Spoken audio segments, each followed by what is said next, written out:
Hey there, I'm Dr. Lori Friesen, teacher, mentor, and host of the Beginning Teacher Talk podcast, and I am so glad you're here. Today's video was inspired by a really thoughtful question from one of my amazing Ready for School Academy teachers. She shared, I've never been someone who yells. I have a soft voice, and I worry about how I make others feel, especially my students. I want them to feel safe and loved, but I also need them to take me seriously. Am I being too soft? Should I be more strict?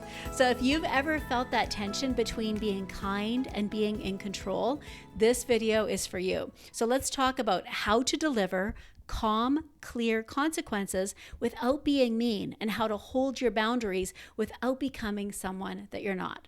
So the first thing I want to talk about is that you really don't have to yell to be effective. So let's start with this truth. You don't have to yell to manage your classroom effectively. I very rarely yelled in my classroom. You don't need to be the loudest voice in the room. You don't need to act tough, and you don't need to raise your voice to get kids to listen. In fact, some of the most impactful teachers I know speak slowly, and they speak softly, but they carry a calm, steady presence. They aren't scary, but they're taken seriously because when they speak, students know that they mean what they say. So the key is in the follow-through. How do we build that kind of respect? Here's the secret. You don't have to be loud. You just have to follow through consistently. So when students interrupt instructions or they ignore directions, it isn't about how loudly you respond. It's about whether you respond at all. So if you say, please stop talking, and they keep talking and nothing happens, your words are going to lose weight, right?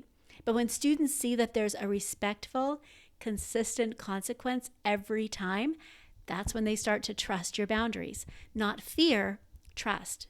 So here's how we do this. We're going to reframe consequences as natural and logical. Let's talk about what some of those consequences can look like. I love to use natural and logical consequences in classrooms because they don't rely on fear or control. They're just real life.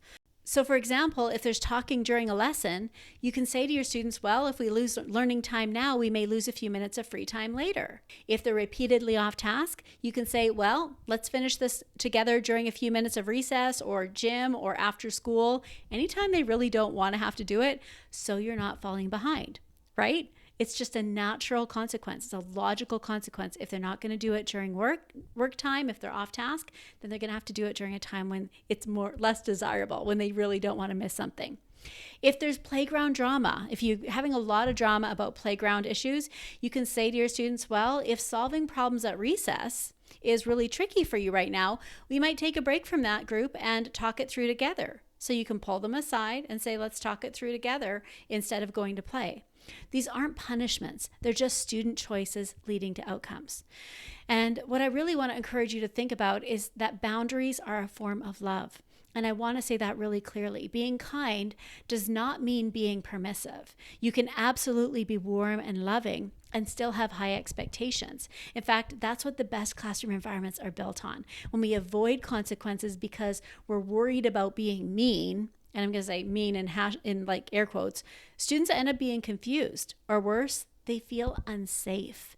But when we hold calm and respectful boundaries, students feel something else. They feel safe, they feel seen, and they feel secure, because boundaries aren't about control. They're about establishing care for everybody in the classroom so that everybody can enjoy their learning environment. So to the teacher who asked this, and to the hundreds of others who've quietly wondered the same, you don't have to choose between kindness and control. You just have to lead with consistency and care. So I really want you to ask yourself, do I follow through consistently? Are my boundaries clear? And do my students know that I mean what I say? Am I following through consistently? If the answer is yes, then you're doing this right. And if you want more support like this, I'd love to invite you to join the waitlist for the Classroom Management Club, where we dive deeper into these strategies and give you tools that you can use right away to ensure you're consistent in natural and logical consequences in your classroom every single day, no matter what the situation is. And you'll find the link to join the waitlist in the description below. And hey, if this video helped you, please give it a thumbs up.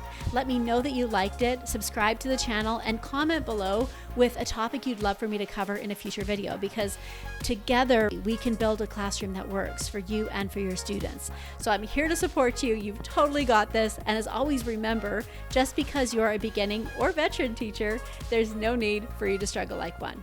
Bye for now.